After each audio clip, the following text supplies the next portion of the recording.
Congratulations on your election to the governing body and all the best for this term. It's a huge privilege but also a responsibility to serve your school community in this way. Your task is to govern. You're a governor. And governance is a very broad concept and has been the subject of many books. I remember a few years ago, I listened to an interview with Professor Dion Rousseau from the Ethics Institute where he was asked to define governance in a single sentence. His reply was, governance is all about preventing good people from doing stupid things. Well, this implies that great things can be done within the framework of good governance and management. The education sector has many good people, and yet stupid things still happen. As governing body members, we should create an environment in which good people can function optimally and lawfully in the school's best interest. We must generate policies and control mechanisms to enable responsible and accountable management in accordance with the principles of the King Report on Good Governance. We'll not be able to go into the finer details of the King Principles today, but I would like to invite you to download the Guide to the Application of the King Principles in Public Schools from the FEDSAS website and work through it systematically. This year's training program emphasizes 5 crucial areas of focus. These encompass the essential functions of a governing body, discipline and the significance of values and ethics in schools, effective human resource management, and financial management. There will also be a dedicated session for our emerging young leaders known as the RCL and their role on the SGB. You have the flexibility to choose between attending these sessions either online or in person within your province. Each of the topics will be covered in a 30-minute session, and your governing body has the autonomy to determine the most convenient time, location, and mode of participation. For a comprehensive overview of the provincial program, please refer to the FEDSAS website. Today is only the start of over 200 sessions nationwide spread over the next few months to equip you for your task. The next session is at your school and will be presented by the principal and the management team to introduce you to your own school's management process. Today's focus is on governance and its significance for every member of the governing body, especially within the school environment. While each school possesses its unique traits, it's crucial to recognize that the South African Schools Act and the underlying principles of good governance and management remain universally acceptable. In today's session, we'll be discussing a few key concepts relating to school governance and management. Join us around the coffee table before we delve a bit deeper. 2 experts joining us are both qualified attorneys boasting years of experience in education law and school administration, but each will introduce themselves. Ek het myself al voorgestel, die mense wat vir ons luister, maar George, tell us about yourself. I'm George Morasi, also known as Opa. I'm a lawyer by profession and currently employed as the National Development Officer for FEDSAS. I've been with FEDSAS since June of 2023, but before that I was the manager responsible for legal affairs and ethics at the South African Council for Educators for the past 16 years. You've been in the system for a very long time. And loving it. And loving it. Jonay? Ek is Johanay van der Merwe, ook 'n toegelate prokureur. Ek het in Bloemfontein groot geword, maar vinnig besef jy my hart lê eintlik by die onderwys en dis hoekom dit vir my so groot voorreg is om by FEDSAS te kan werk. Ek is tans die adjunkuitvoerende hoof en ook die hoof van ons regsdienste en ek geniet ook elke dag my werk om in die onderwyssektor regtig 'n verskil te kan maak. Every 3 years we've got this buzz in education.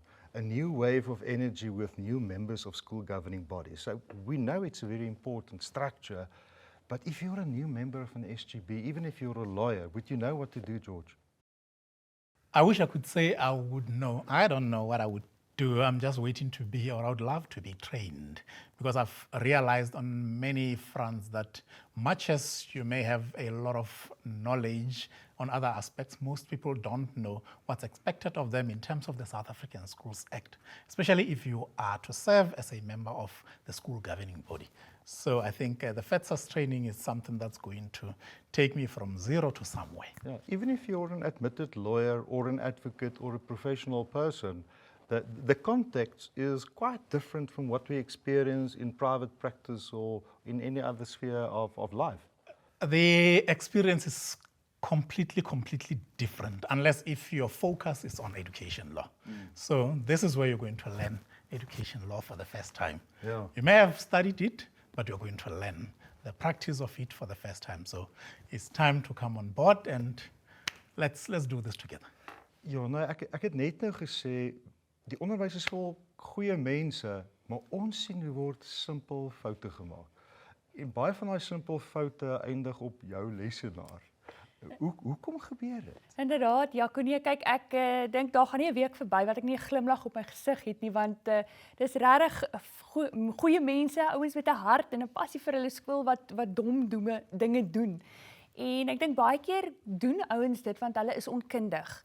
Hulle weet nie wat is goeie praktyksreëls nie, hulle weet nie hoe lyk good governance nie, en dan is dit wanneer ons sien daar foute gemaak word. Die ouens mag die mooiste en die beste intensies moontlik hê. Maar baie keer sien ons dat goeie mense regtig dom dinge kan aanvang. Ja, alles al goeie bedoelings. Aan die einde van die dag dan lei die skool en die skoolgemeenskap daaronder. Maar kom ons kyk gou so 'n tree terug, want vandag se sessie word eintlik 'n paar moeilike konsepte verduidelik. En een van die eerste belangrike konsepte gaan oor hoe lyk 'n Suid-Afrikaanse skool. George, we're going to speak about state schools and public schools and former Model C schools, but we've abandoned that system 30 years ago. Many moons ago, we did away with what's called state schools. We don't have church schools. We don't have Model C schools. Farm we schools. have or farm schools. We have public schools or independent schools. That's all what we have. Johanna, hoe val ons weer terug op te sê model C skole en stadskole of dorpskole of plattelandse skole? Hoekom is dit 'n kwessie? Wel, daar's baie individue wat hulle nou eintlik 'n bietjie skuldig maak in die verband. Baie mense praat nog verkeerdelik van staatskole in plaas van openbare skole. En daar's 'n reuse verskil tussen 'n staatskool en 'n openbare skool.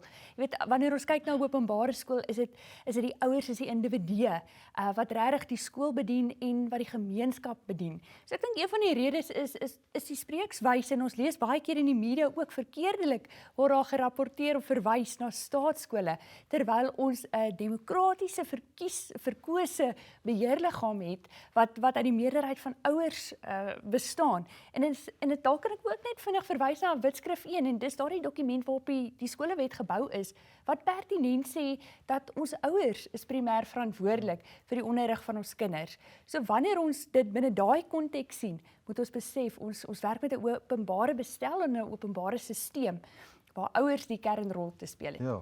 And just can I just come in there, Jaco? Yes, please. If there's a perception that we need to correct, if we say state schools and we perpetuate the perception, we're taking away ownership of a school from the public, because this is a public school who needs to take ownership. It is for that reason that if I want to ban, I'll ban a state school. I don't care. But if it's a public school, this is my school. So you're banning your own school now. Yeah, so I need to take ownership. So let's move away from using the word state school. It's not a state school. This is my school, this is your school, this is our school. So it is our public school and not a state school. We need to take ownership of it, protect it however best we can. It is such an important concept. Let's take some time and listen to this explanation. Now, the media still regularly reports on so-called state schools. South Africa has no state schools. We have public schools or independent schools. Now, the difference between a state school and public schools is that so-called state schools belong to the state, and public schools to the school community. Now, the South African Schools Act created public schools governed by a democratically elected governing body. That is why you are here today.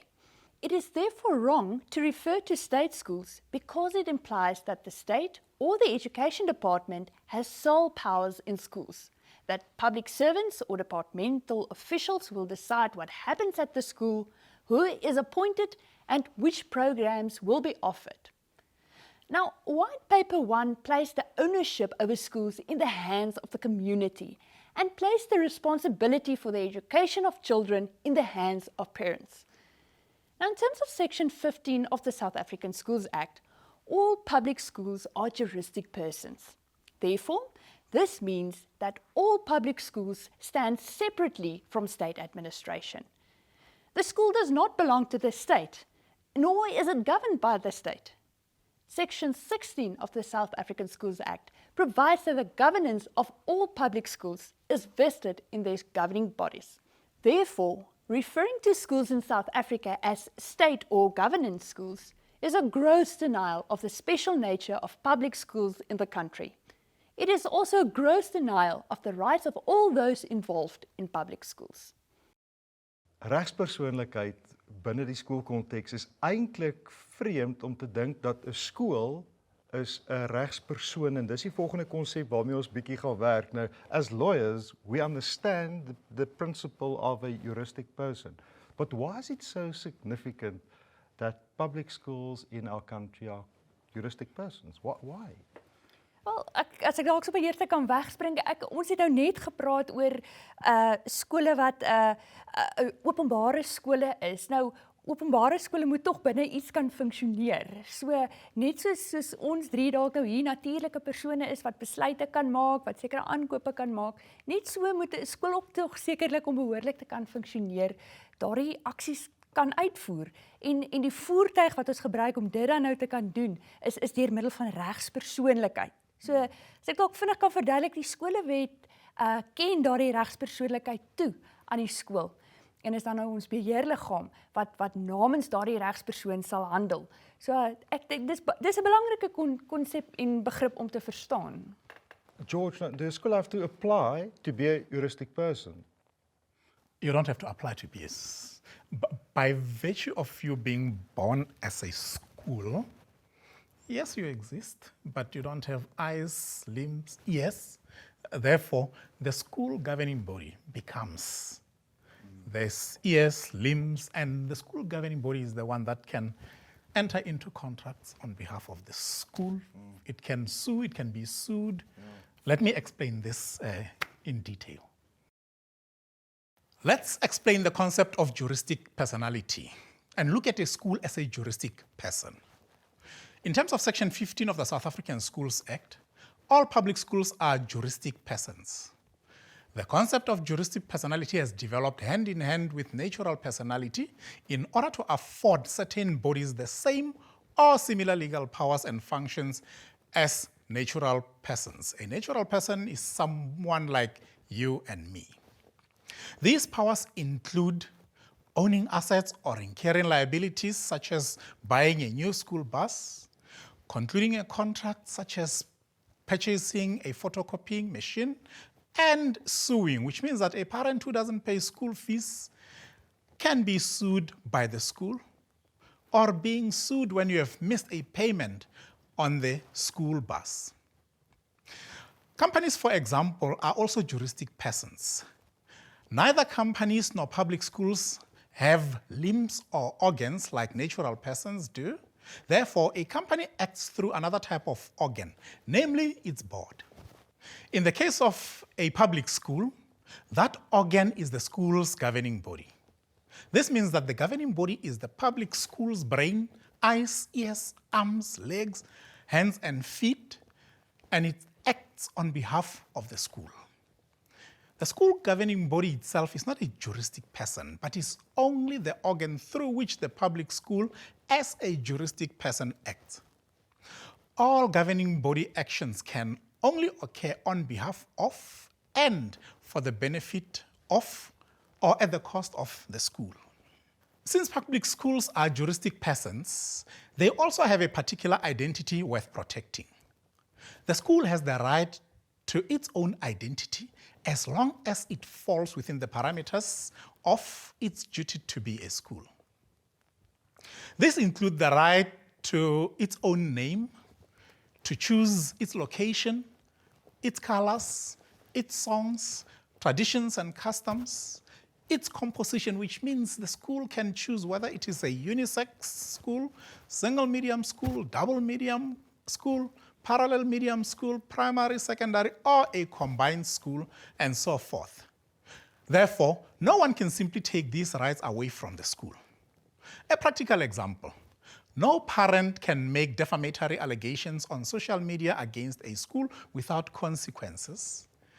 Or no politician can choose to change the name of the school at will.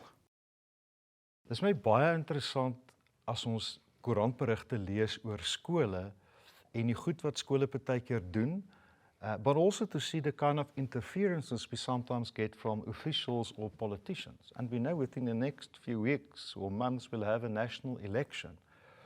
And all those influences will have an impact on schooling. And I know we've got a principle, the principle of legality, which is a very technical term. Maar eenvoudig gestel ja en nee. En ons moet dit in besonderhede bietjie bespreek en ons gaan dit doen. Hoekom sukkel skole en die staat en politici so met waar's die grense van wat ons mag doen?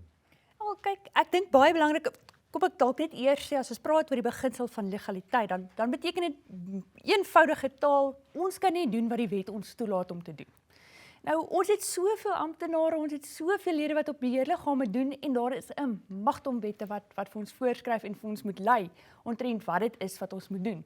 En ek dink daar's 'n groot afwesigheid van daardie kundigheid omtrent wat word ek toegelaat om te doen. En dit is in daardie gevalle wanneer ons baie keer sien dat daar wette oortree word, wat partye buite hulle magte optree en ek dink dit is hoekom dit so belangrik is om daardie beginsel van legaliteit te verstaan, want sodra 'n ou dit begin verstaan, dan weet 'n ou hoe om op te tree, wat mag jy doen, wat is my regte, wat mag by my skool gedoen word, so dit is vir my die belangrike as ons daaroor gesels. Nou kom ek probeer hierdie moeilike konsep maklik verduidelik.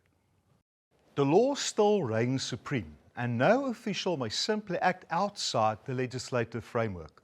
This is called the principle of legality. It means that the school and officials may only do what they've been authorized to do by law, as their responsibilities are determined in terms of legislation. Public schools' heuristic personality is derived from legislation, and the public school's ability to act as a heuristic person is therefore limited to the provisions of the SA Schools Act.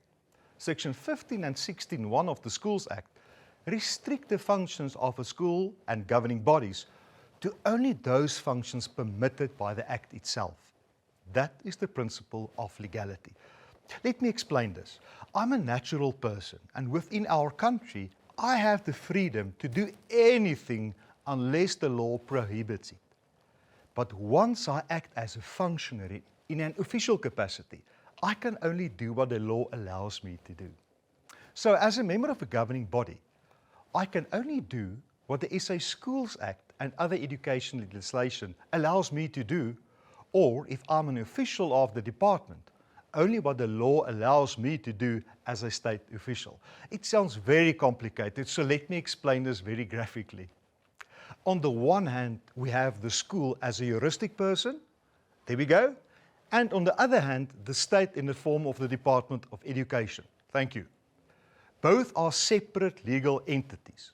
The school is a separate legal entity, and therefore the school is not in the state and does not belong to the state. In fact, we ought to get a big, unbreachable chasm or gap between the two entities. Yes, there we go, thank you. Now, no one can simply walk from the one side to the other and hand out commands. But in practice, there has to be interaction between the two. So how do you come from one entity to the other? We need a bridge. There we go, thank you. And this bridge is called legislation.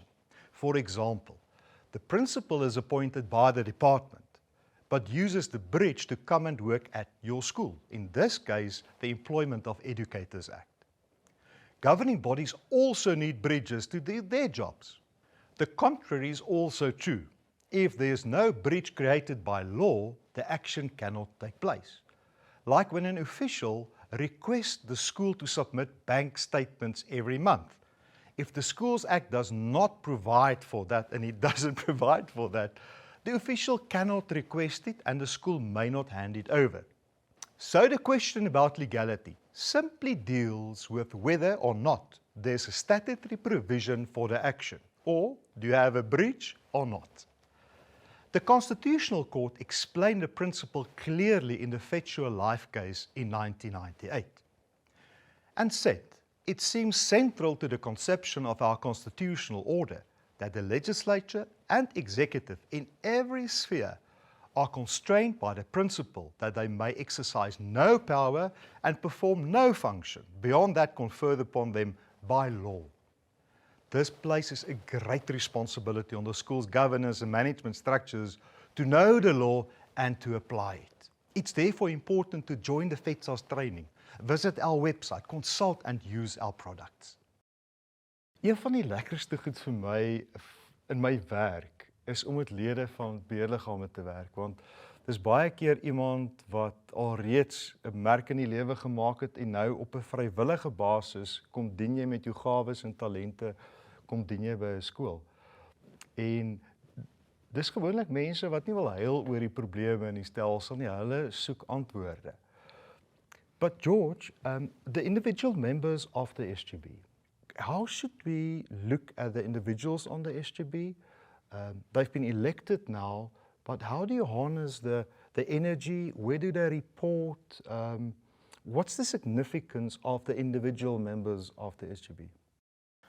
The question should be, Yaku, actually, who are the members of the SGB? To call it an SGB, who are we talking about here? Let me clarify it for you. Who constitute or make up an SGB? Section 23 of the South African Schools Act states that the governing body of ordinary public schools should consist of the following persons. You have the principal in his or her official capacity. You have learners in grade 8 or higher at the school, and these learners must be elected by the Representative Council of Learners, or what we call the RCL. You have parents of learners at the school, and the number of parents must constitute one more than the aggregate of the other voting members of the governing body. If at any stage the number of parents is less than the total number of voting members, the governing body must temporarily co-opt voting parent members. The governing body also comprises of educators at the school, and these educators may be employed by the state or the school governing body. It also comprises of non-educator staff members of the school, and these non-educator staff members may be employed by the state or by the school governing body. A governing body also comprises of co-opted members. A governing body may co-opt members to help the governing body perform its functions. Yaku, I'm thinking we might benefit from a visual representation of this. Gladly, George. Each of these people referred to by George is elected from a particular grouping, and it's therefore easy to imagine that the individual should represent this group in the governing body and promote their interest. So each wears that constituency's hat. The principal for the department, the learner for the learners, the parents for the parents, the educators for the educators, and the non-educators for the non-educators. But look what happens if everyone just served that group's interest and wear their hat in each meeting. Fireworks, stress, conflict, and the school suffers as a result of this. So how do we stop something like this from happening? And the answer is in the Schools Act. Section 16.2 provides that the governing body stands in a position of trust towards the school and must at all times act in the interest of the school. It's therefore not about the interest of that group from which I'm elected, and definitely not about my own interest, ambitions or plans. It's about the school and by implication, the best interest of each child. Efficient school governance is about efficient leadership based on ethical values. School governing bodies governs the school by providing policies and strategies, which the principal and the school management team are then expected to implement in the interest of the school and the school community. Efficient school governance is also about striking the balance between the economic and social aims, between individual and common objectives. And ultimately, however, the school governing body and school governance is about the interest of the school and the quality of teaching it provides to the learners. The primary purpose of school governing bodies is to guide public schools through efficient leadership, fair decision-making and strategic planning. The governing body introduces mechanisms to reduce potential risks. A governing body's purpose is to improve the quality of education at the school, improve the general functioning of the school, and ensure the school's financial stability and sustainability. Efficient governing bodies must act in an accountable, responsible, fair and transparent manner at all times. In this way, the aim of school governance will be achieved, namely to ensure that the public school continues to exist ethically and strategically accountable. I served with someone on a school's governing body who always explained it very simply to new governing body members. He said, "It's our job to leave the school in a better condition than how we got it." Beheerliggame se lede het elkeen 'n baie belangrike rol om te speel en ja, ek is baie keer gefrustreerd met goeie mense wat baie ervaring het wat hulle kennis eintlik net by die hek los want goed word by 'n skool op 'n bepaalde manier gedoen.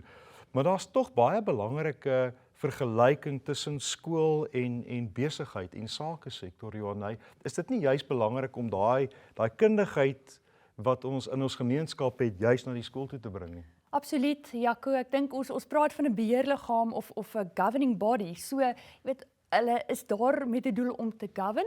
En dis net soos enige ander struktuur wat 'n ou sou hê, 'n maatskappy of 'n vrywillige assosiasie, het ons verskillende strukture waarbinne ons funksioneer.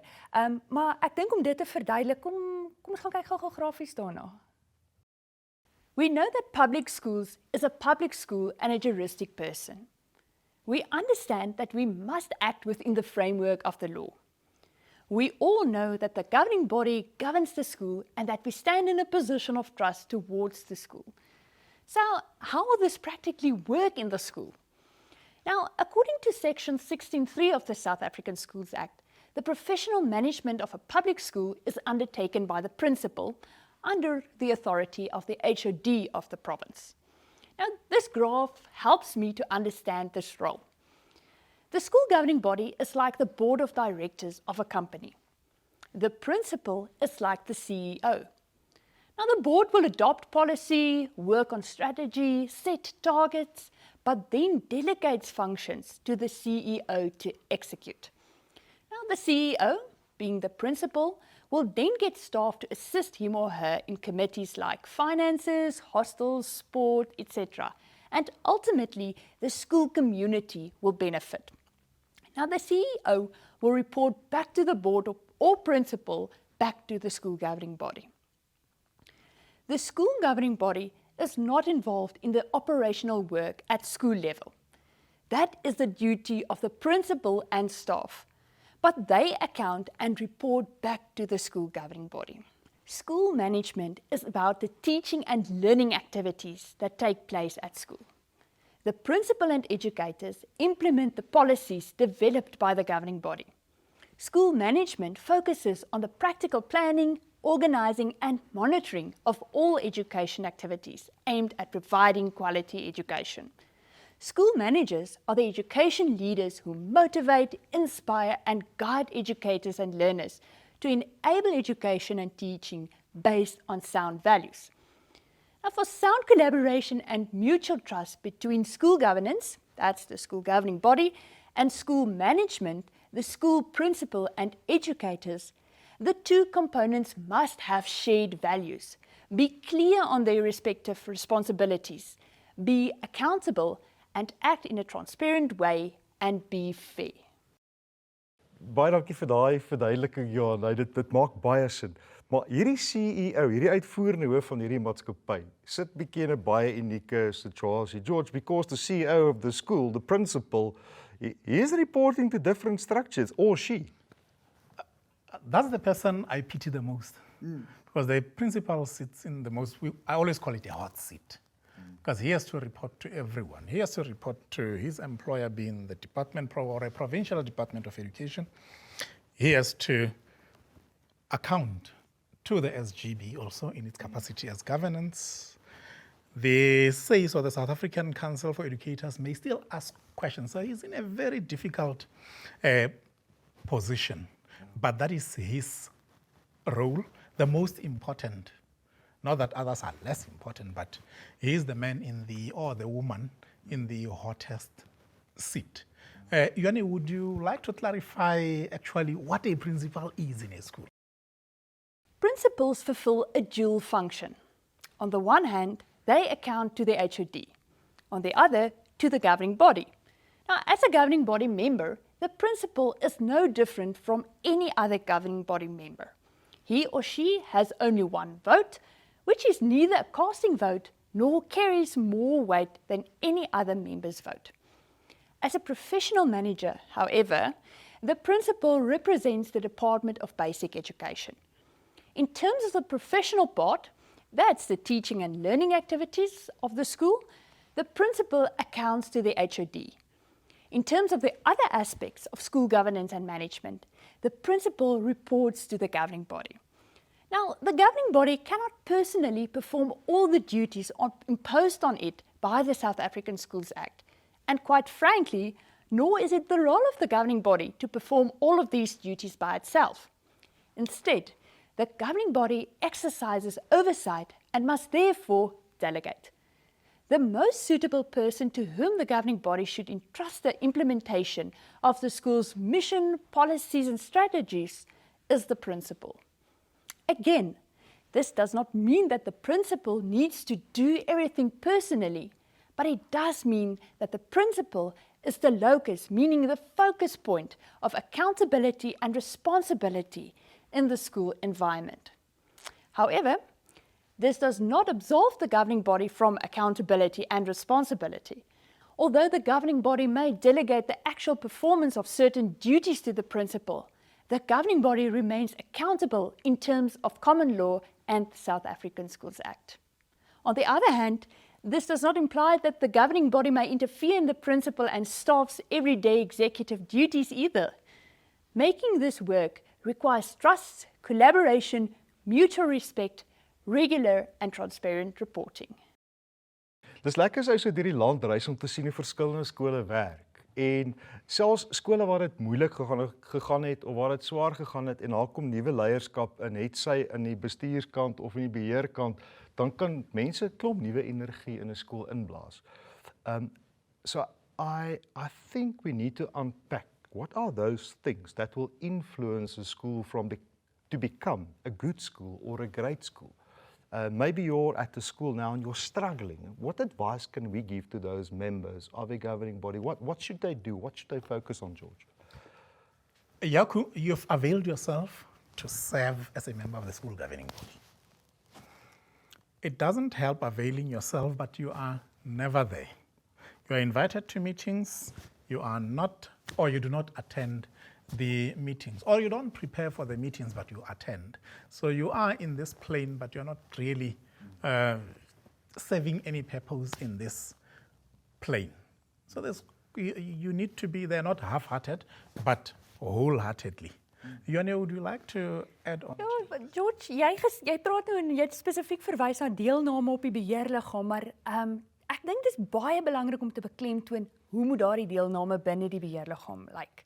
En ek wil dit dalk vinnig verduidelik deur die positiewe kringloop wat binne die beheerliggaam moet wees. Daar moet vertroue wees, daar moet respek wees en daar moet openheid wees. As ons praat van vertroue, moet die beheerliggaam vertrou dat die skoolhoof sy werk sal doen op die standaard wat daar graag verwag word en ook andersom. Die skoolhoof saam met sy skoolbestuurspan moet daardie vertroue hê in die beheerliggaam dat die beheerliggaam werklik ook deur die skryf van beleid die beste belang van die skool op die hart het. As ons praat oor openheid dat ons alle feite eerlik op die tafel kan sit en lekker daaroor kan gesels, sodat ons nie geaffronteer sal voel as iemand vir jou 'n vraag vra of 'n opvolgvraag vra op dit wat jy gesê het nie. Ekskuus, laat my nog eens dink aan die ou wat geskryf het, if you don't allow mistakes, you promote cover-ups. And if you don't have a very open discussion and a very open governing body, then your staff members will be reluctant to report even on a bad news matter. So openness is really to create a space where people feel safe to share even the difficult information, isn't that, George? Yaku, there's a whole lot of good governing bodies which went sour. The relationship went sour, and that was because of lack of openness. At some point, maybe a school principal decided not to disclose something which school governing bodies felt strongly about and that they wanted or would have loved to know about it. And that creates an element of mistrust between the principal and the governing body.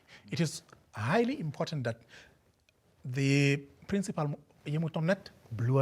just leave it, open it up, let governance decide about it. At least they will trust. They can always trust you. They know, even if it, as a droge gemaak het met 'n natlap, jy het droog gemaak met 'n natlap, but you Come clean. They come clean, and you are open with them, and they know they can trust you. Yeah. So my advice will be, please just be open with your governing body. George, maar ek het nou ook al gesien, goeie beheerliggame stem nie die hele tyd oor alles saam nie. En dis nogal belangrik dat daar sterk opinies is en beheerliggaamlede ook van mekaar verskil.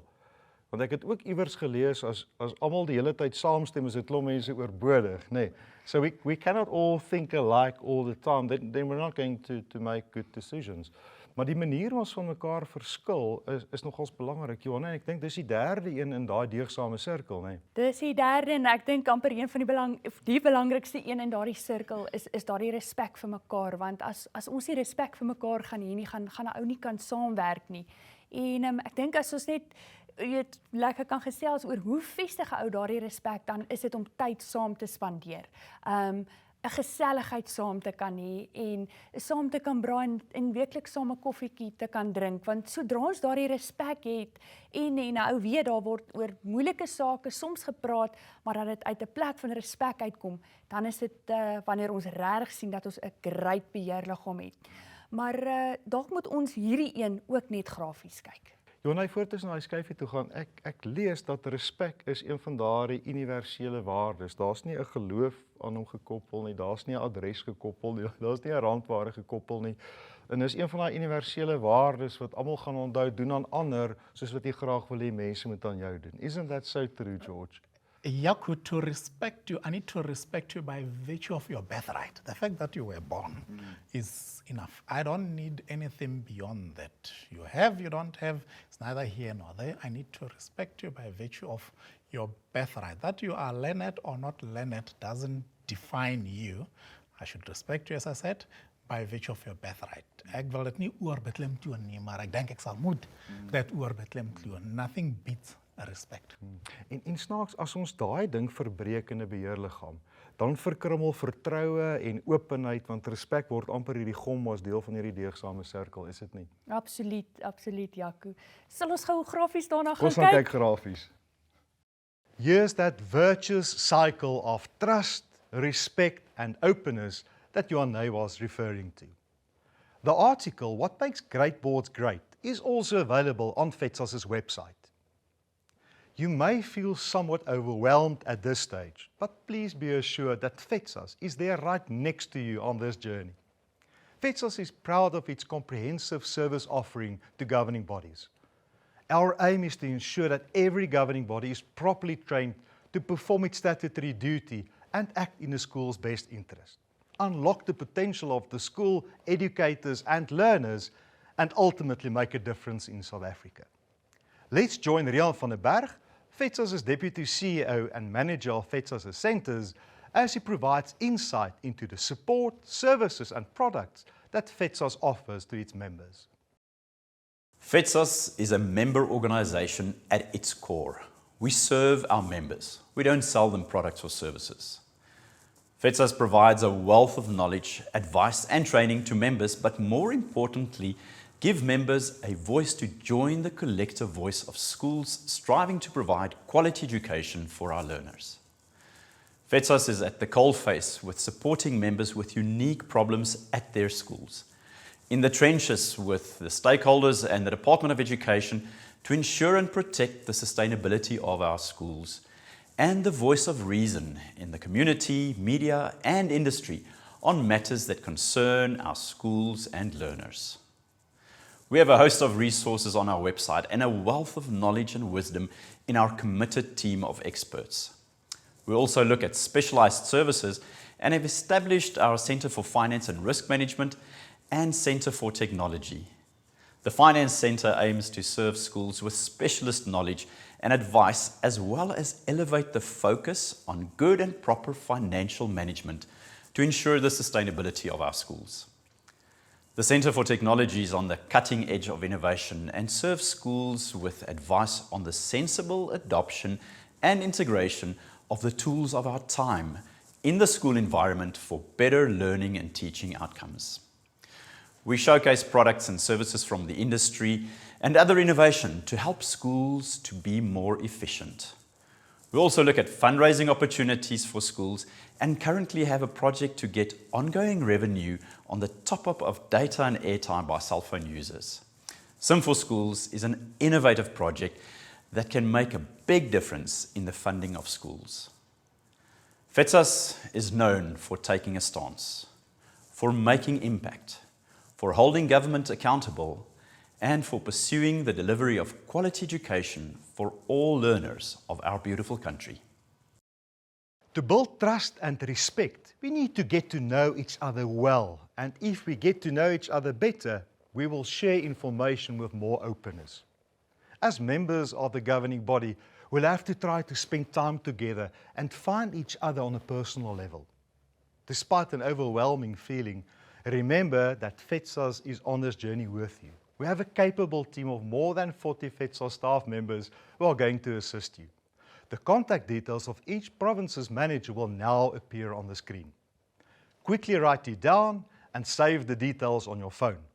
Visit our website to view the faces behind the name. The next session is at your school and deals with how management works at your school. That session will be hosted by the principal and his management team. Governance and management are like the two sides of the same coin. One cannot go without the other. Also, use the opportunity to get to know each other better as members of the governing body and as members of the management team. There are also a bunch of documents you need to study on the website. If you haven't already registered on the website, do it today. Each member of the governing body must self-register to create a username and password. Spend time on the website and use every source at your disposal. The website is available in English and Afrikaans. Use your phone's camera to scan the QR code displayed on the screen. Update your information as a governing body member and to qualify your school for a chance to win a strategic planning session in a lucky draw. Become part of FEDSAS's communication community on D6 Connect. Download the app if your school isn't already using it and search for FEDSAS. If your school is already using it, you can simply add FEDSAS. You will then be kept informed of the latest developments in education and all the training sessions that will follow. Speaking about training, the next part of our training will take place in your province. Book the session now and keep your diary open. It's important that each member of the governing body must attend the 5 sessions. Thank you for attending today's session. All the best for your task. Be learning and remember whatever you do, it must be in the best interest of the school. We do what we do because we love our kids, we love our schools, and we love our country.